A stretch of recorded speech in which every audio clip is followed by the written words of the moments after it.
Monsieur Jean-Pierre Garnier-Mallet, bonjour. Bonjour. Alors vous êtes physicien, auteur d'une théorie du dédoublement du temps qui a fait l'objet de plusieurs publications scientifiques. En 2006 d'ailleurs, vous avez reçu The Best Paper Award par l'American Institute of Physics, qui a été fondé en 1931 et qui représente les physiciens, c'est très important, en Amérique. Alors c'est assez étonnant parce que, monsieur Jean-Pierre Garnier-Mallet, vous êtes devenu physicien presque par obligation, c'est votre père qui vous y a forcé. C'est un peu vrai. C'est plus que vrai même. Il vous a forcé, pourtant ça vous a réussi. C'est assez intéressant parce que, alors que vous êtes seulement en deuxième année de faculté de physique, vous allez résoudre une équation insoluble et vous allez les résoudre peut-être parce que, à l'époque, vous ne saviez pas qu'elle était insoluble. Exactement comme c'était écrit dans un livre en anglais et que ma foi mon anglais était très scolaire, je n'avais pas remarqué qu'elle était inintégrable. Ce qui fait qu'évidemment je me suis penché dessus alors que n'importe quel physicien voyant ça ne s'y intéressait pas. Ce qui a fait que j'ai pu faire un compte-rendu à l'Académie très jeune et que ça m'a donné une thèse d'État très rapidement. Et ça m'a fait connaître alors que vraiment c'était pour moi simplement un coup de chance mais qui m'obligeait à faire de la science alors que j'étais parti pour faire tout à fait autre chose. Alors vous parlez de votre thèse d'État. En fait, votre thèse de troisième cycle a été transformée en thèse d'État et ça a été une véritable exception quand même, parce que c'est très rare. Oui, c'est vieux cette histoire puisque c'est du temps de Pompidou. C'est un codicile de Pompidou qui a permis de transformer une thèse de troisième cycle en thèse d'État à cause de ce compte-rendu à l'Académie.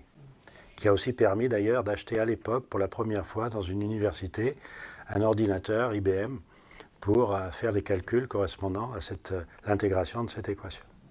Alors, monsieur Jean-Pierre Garnier-Mallet, on va parler un petit peu de physique avec vous, même si la plupart de ceux qui vous écoutent ne sont pas des physiciens. On va voir que la physique rejoint, on va essayer de rendre des choses accessibles, hein. Moi-même, je ne suis pas physicienne.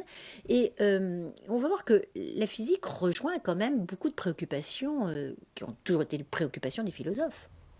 Oui, c'est même le plus important. On pourrait dire que il n'y a pas de science sans essayer de voir à quoi sert la science. Pourquoi une propriété aussi importante sur le temps, qui se justifie dans l'infiniment petit des particules, qui se justifie dans le système solaire, et vous avez parlé tout à l'heure d'une récompense que j'ai eue à l'AIP, c'est parce que la théorie prévoyait l'arrivée des planétoïdes.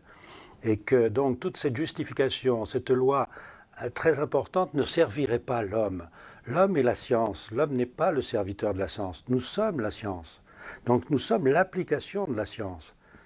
Et c'est pour ça qu'il faut aller au-delà des simples équations et trouver à quoi sert une loi pareille. Alors, on va essayer de comprendre avec vous cette théorie du dédoublement du temps dont vous êtes l'auteur. Alors, c'est vrai que quand on s'intéresse au temps, ça donne un peu le vertige, hein. Les auteurs de science-fiction, d'ailleurs, s'y sont pas trompés. Alors, on va aborder cette question peut-être tout simplement par le paradoxe des jumeaux, le paradoxe de Langevin. Et je crois que ça va être un biais peut-être pour qu'on essaie de comprendre ce qu'est ce rapport au temps un petit peu complexe. Alors, de quoi est-ce qu'il est question ? Le paradoxe des jumeaux de Langevin, ça part de la théorie de la relativité d'Einstein. C'est-à-dire que si vous prenez deux jumeaux, il y en a un qui voyage à une grande vitesse, proche de la vitesse de la lumière, l'autre qui reste tranquille, ils ne vieillissent pas de la même façon. Et même la différenciation de vieillissement est très très importante. Alors, on peut dire que quelqu'un qui bouge par rapport à quelqu'un qui est immobile change de temps. C'est ahurissant comme conclusion. Mais pourquoi ne pas penser que ce changement de temps serait utilisé pour essayer d'aller voir des choses qui s'effectuent dans un autre temps beaucoup plus lentement, qui permettrait d'avoir dans un temps beaucoup plus rapide un potentiel mémorisé nous permettant de vivre. Alors, on va essayer de développer tout ça.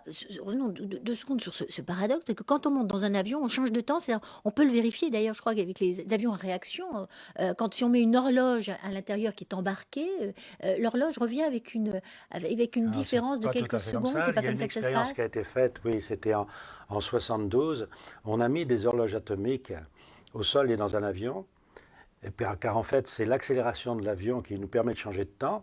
On a fait tourner l'avion dans le sens de la rotation de la Terre et dans le sens inverse pour voir si l'accélération avait une importance. On s'est aperçu qu'il y avait une différenciation du temps entre le pilote et ceux qui étaient restés au sol. On ne vieillit pas de la même façon dans l'avion qu'au sol. Bien sûr, c'est des milliardièmes de seconde, on n'a pas le temps d'avoir des cheveux blancs, mais ma foi, c'est vérifié. Et voilà une loi terriblement importante qui ne serait pas utile. À quoi ça sert?